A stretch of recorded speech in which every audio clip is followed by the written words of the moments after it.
I pray for y'all. That's it. That's all I can do. I don't have much more advice. You know what really, I mean? the most freedom you're gonna get is marriage. So I mean, wow.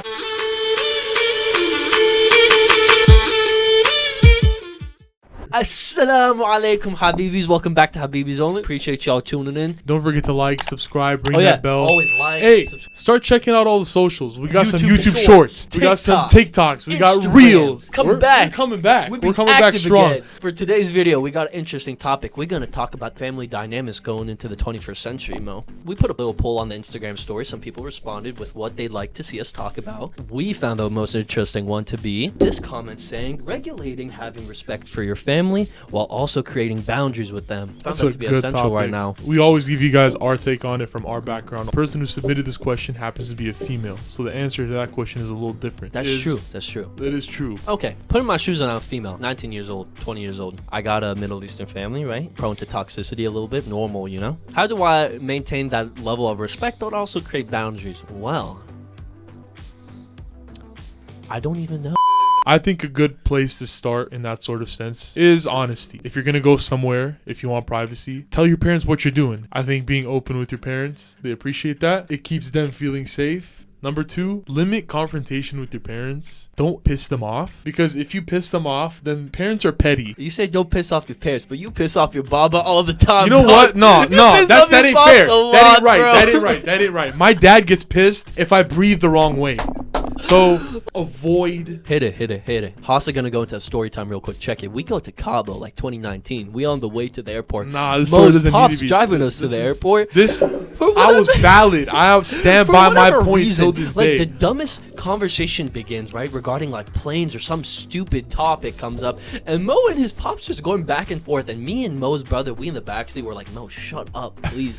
And this kid won't drop it, and it just escalates until Mo's pops drops us off right there at the doorstep of the airport where we got to go off to our terminal, and they still jawing at each other, right? So we see Mo like 50 feet away. He's on the phone pacing back and forth. We're like, this kid is still arguing, bro. What are you doing? Still arguing with your pops? That's something you shouldn't do with your parents. Yeah. To get back to this point, how do you set that boundary? You Shut gotta up. avoid confrontation with them. Yeah. Let the boundary set itself. Here's another thing that I've discovered. Little cheat code. Okay. What's the cheat code? Triangle, square, XX. Up, down, left, right.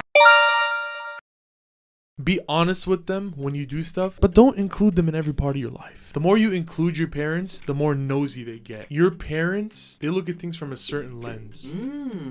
They look at things from a lens of like protecting you, shielding you, and no matter how old you get, you're still this little kid in their eyes. Yeah.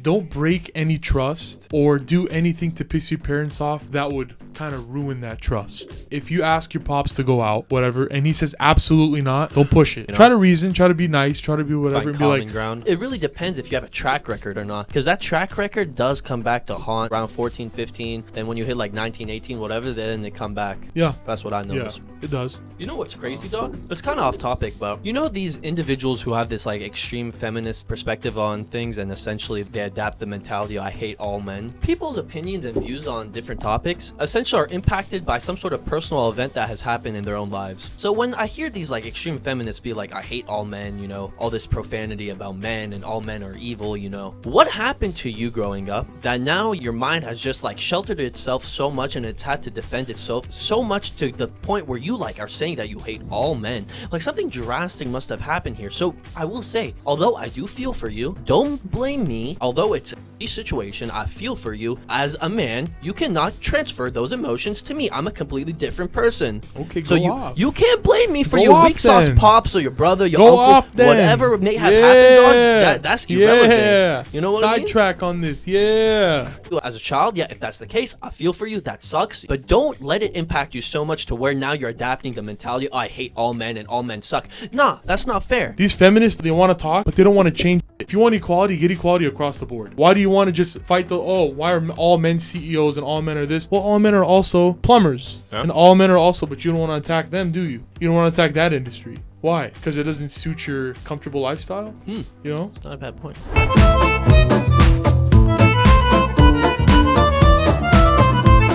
Alright guys, and for the segment you all know and love, Shy time. bam.